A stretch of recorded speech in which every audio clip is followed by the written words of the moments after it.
a feeling. Hey, oh no, I was saying oh no, yeah.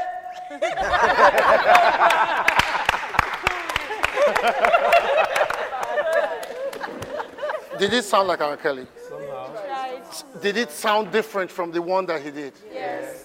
Did you notice what he was doing when he was singing like a Ghanaian? Did you notice? No. Come back. Sing it like a Ghanaian.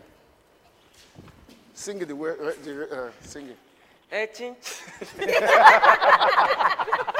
I'm sorry, I'm not picking it.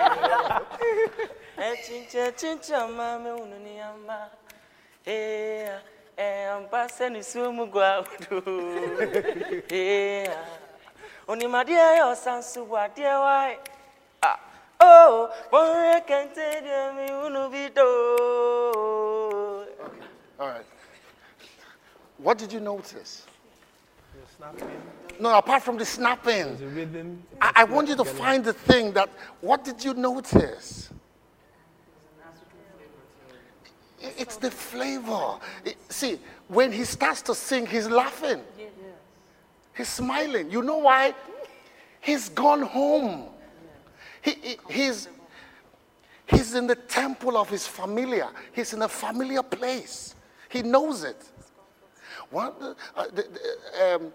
Onyeka Owenu, I don't know what she says in that song, but when I used to listen to that song, I would just like smile.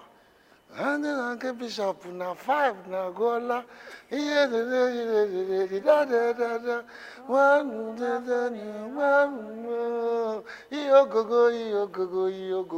The point is, when I found out later on, it was like, I think they say, let's go to the bishop's house, or so that 5 o'clock has come, or it's like going to mass.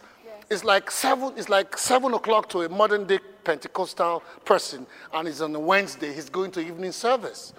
If you love evening service, if you are somebody that loves your church, and somebody calls you at 6:45 on the phone and say, oh, but we'll go somewhere. I said, sorry, I don't feel, I'll join you later, they go church. Yeah, that's what I see there. He sings his Ghanaian song and he's like, oh man, I'm going home. So he goes home. But like R. Kelly, he's trying to interpret with a different nuance. Now, the nuance that he is comfortable with is the one that he was given birth with. Abibeko? Okay, so that's the point. Find your bit. Find that thing that when they see it, they will say, when you hear Ochuku, sing that song. I love all the names of the people you mentioned. The first time I heard I Wish by R. Kelly, I'm not joking, I stopped. I was driving. I stopped and I started to cry. I mean it. I started to cry. It was the first time I was hearing it.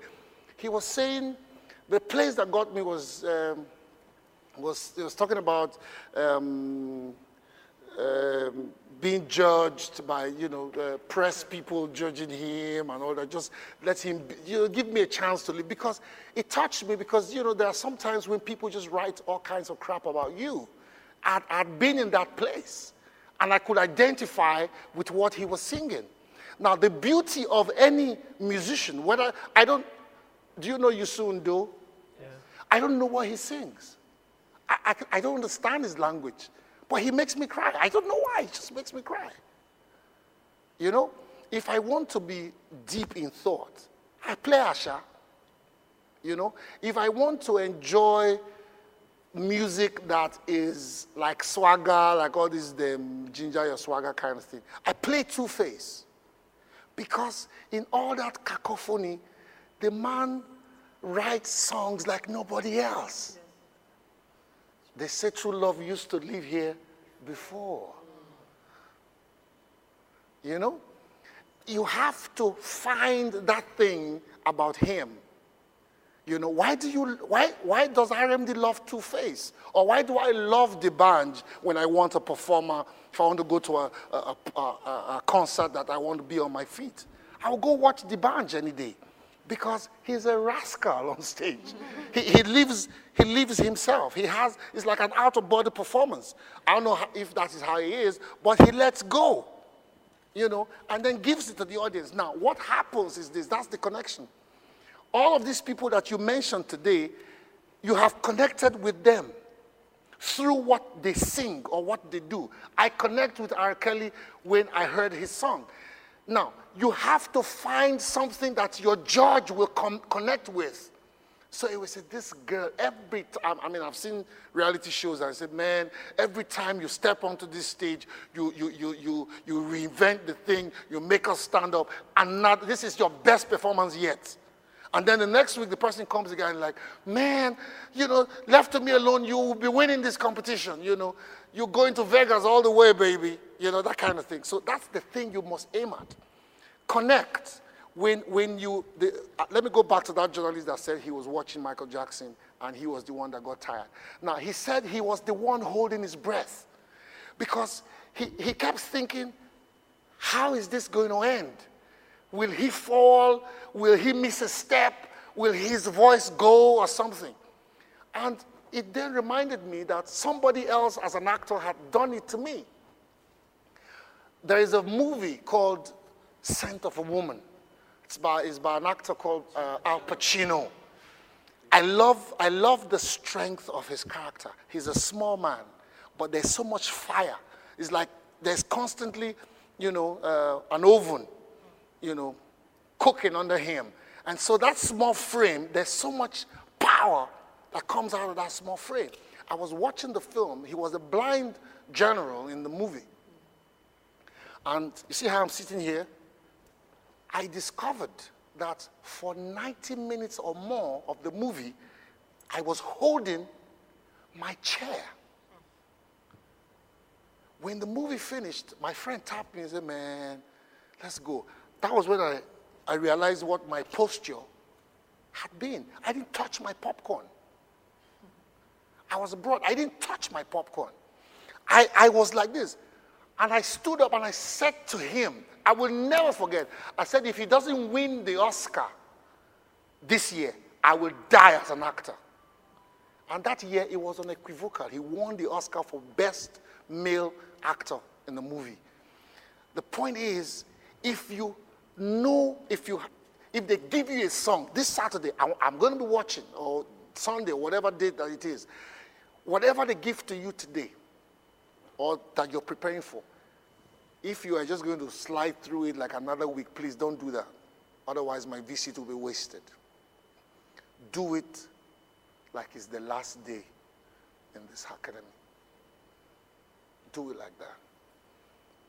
That scale that you've always wanted to do. Do it like in the movie when you see the last act.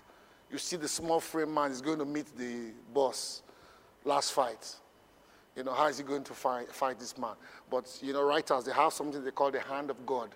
The hand of God comes in finally as they are about to kill the actor. He just turns like this and sees an electric wire exposed. He manages to remove it and jabs the 7-foot guy.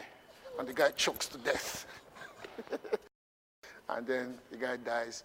He struggles to where his girlfriend is, picks her up, holds her, gives her a long kiss, and they walk out and the fire is burning at the background. And they walk into the sunset and live happily ever after. This next performance, let it be like your last performance. Put everything you have into it. Anytime you are called up, like I called you now, anytime you step forward to do anything, know that you will never have that kind of chance again. Do it like your life depends on it. That's what I do. As an actor, I found out that you cannot do, because I work with prepared scripts, I found out that I cannot do without prepared scripts. So I decided to take an interest in how people write. So when they write and they say, RMD, you are going to play Ozidi by J.P. Clark. when I pick the script, I read about my character and I read everything that surrounds him. And I find what it is that shapes a character like that from there. Let me give you an example. You are Ghanaian, right? Okay. What do you know about Ghana? What is the first thing, if I say Ghana, what's the first thing that comes to your mind? What's their culture? What kind of culture do they have? What is the outstanding thing that if 10 Nigerians are gathered in one place gossiping about Ghanaians, what is it that they will agree on? First thing. I think they're dressing. They're dressing? Articulation. The way the accent, yeah? Okay, now, if you are called upon to do, just as a performer now, if you are called upon to play a Ghanaian character, now, if you are a good actor who likes to do accent, will you not be tempted to do a Ghanaian accent? Yes. That's the point. When they introduced themselves, I said, I told him, about the cream crackers, because that appeals to people. So the same thing with Sierra Leone, the same thing with Nigerians. There are people in South Africa. A guy, I was in South Africa once to do a movie, and I had a disagreement with my boss, and we were arguing and everything. And the guy who was asked to carry me, to drive me around in South Africa, is a South African. When we finished, when we were driving home, he stopped and he said, "Boss, I want to talk to you." He was praising me for the way I spoke to the white guy. Right? He was saying that I just gave him something tonight. Okay, this is 2007. He said, I just gave him something tonight, that he saw a black brother standing in front of a white man and just talking down on him, and then everybody said, okay, sorry, they were wrong. That he had never been in a place where a white man will say he's wrong to a black man. But for a Nigerian, does that mean anything? No. So, now the point is, there are things that people will identify you with. If you stand up in a place and say, I'm a singer, what do they expect to hear from you when you open your mouth? Your voice. They want to see if it is special. That is why I love the fact that you love Mariah Carey. At some point I was asking, what is so great about Mariah Carey that some people will be saying that she sings, there are things that she can do musically that Whitney Houston cannot do. And people who know music started to explain it to me. Because at some point you'll be wondering, why are they buying her records? Because sometimes when I hear her records, I think I'm hearing Whitney Houston. But they say, no, Whitney Houston doesn't do that. Mariah Carey is the one that does this. There's a male voice I love in music. His name is Aaron Neville. He sings like no other man on the face of this earth. So find that thing, okay? Find that thing that when you start to do it, the audience will pick on it. Project Spain. What a feeling.